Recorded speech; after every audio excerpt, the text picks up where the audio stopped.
Halo, selamat sore pemirsa. Demikian tadi berita pilihan iNews Sore bersama saya Nadia Valeri. Kita awali iNews Sore dengan informasi pasca kebakaran 2 kapal nelayan di dermaga Marina Ancol, Pademangan, Jakarta. Petugas masih menutup dermaga. Akibat kejadian ini 6 ABK terluka dan 1 orang tewas.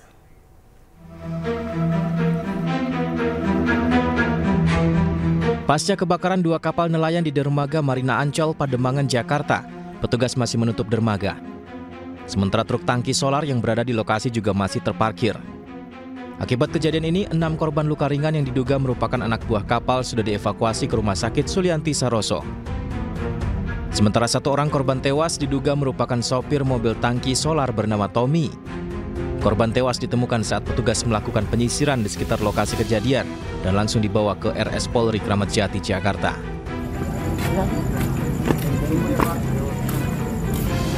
Segera. Sebelumnya diduga akibat percikan api, 2 kapal nelayan yang sedang mengisi bahan bakar di dermaga Marina Ancol, Pademangan, Jakarta terbakar. Banyaknya bahan bakar solar membuat api cepat membesar dan sulit dipadamkan. Akibat kejadian ini, 6 orang anak buah kapal dan nahkoda mengalami luka bakar. Hembusan angin yang kencang membawa kapal yang terbakar hingga ke tengah sehingga petugas pemadam kebakaran sulit untuk memadamkan api. Dari Jakarta, tim liputan iNews melaporkan. Pemirsa, kebakaran melanda ruang Biro Hubungan Masyarakat di Gedung Kementerian Agraria dan Tata Ruang atau Badan Pertahanan Nasional pada Sabtu malam. Api diduga berasal dari korsleting listrik dari perangkat komputer yang tidak dimatikan.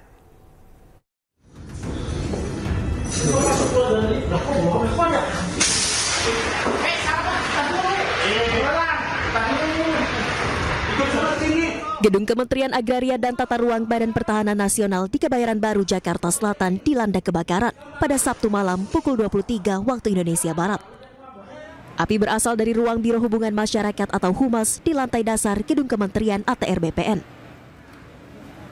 Petugas Dinas Penanggulangan Kebakaran dan Penyelamatan Jakarta langsung memadamkan api sehingga kebakaran tidak meluas ke area lain. Dugaan sementara kebakaran dipicu korsleting listrik dari perangkat komputer yang tidak dimatikan. Adalah gedung Humas lantai 1. Kejadian jam 23.10. Tapi sudah padam jam 00.15. Diduga kejadian akibat akibat komputer yang hidup. Komputer hidup, nggak ada yang jagain. Lupa mati seminggu. Pasca insiden kebakaran ini, tim Pusat Laboratorium Forensik atau Puslap-4 Polri menggelar olah tempat kejadian perkara.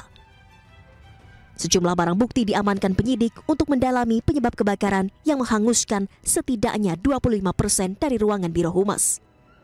Oleh penyidik dari Polda Metro Jaya dan Polres Jakarta Selatan, kami sudah melakukan olah TKP terkait kebakaran di salah satu ruangan di gedung ATR. Ada beberapa barang bukti yang sudah kami kumpulkan berupa abu arang, ya. Nanti akan kami lakukan pemeriksaan lebih mendalam. Tidak ada korban jiwa maupun korban luka dalam insiden kebakaran ini, namun kerugian ditaksir mencapai ratusan juta rupiah. Dari Jakarta, tim liputan iNews melaporkan. Pemirsa, 3 orang meninggal dunia dalam peristiwa kebakaran di sebuah kafe dan homestay di Kecamatan Babat, Kabupaten Lamongan, Jawa Timur. Api diduga berasal dari korsleting listrik.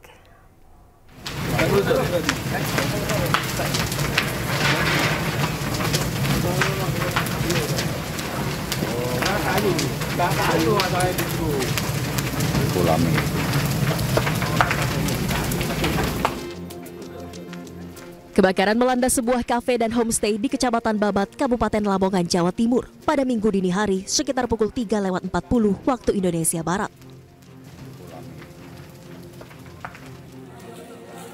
Petugas damkar mengerahkan 4 armada untuk menjinakkan api. Api berhasil dipadamkan sekitar pukul 5 waktu Indonesia Barat. Namun besarnya kobaran api telah menghanguskan sebagian besar bangunan. Dugaan sementara kebakaran dipicu korsleting listrik yang terjadi di lantai 2 bangunan. Pihak kepolisian kini masih melakukan penyelidikan lebih lanjut untuk mendalami penyebab pasti terjadinya kebakaran. Akibat insiden ini terdapat korban jiwa sebanyak 3 orang yang masih dalam proses identifikasi. Ya, mata korbannya 3 dan saat ini sudah dievakuasi di rumah sakit umum daerah Dr. Sugiri Lamongan untuk dilakukan proses identifikasi di Dokes Polda Jatim. Kerugian material akibat insiden kebakaran ini ditaksir mencapai 500 juta rupiah. Sementara itu 3 jenazah korban kebakaran dievakuasi ke Rumah Sakit Umum Dr. Sugiri Lamongan untuk proses identifikasi. Dari Lamongan, Jawa Timur, Abdul Wahid, iNews melaporkan.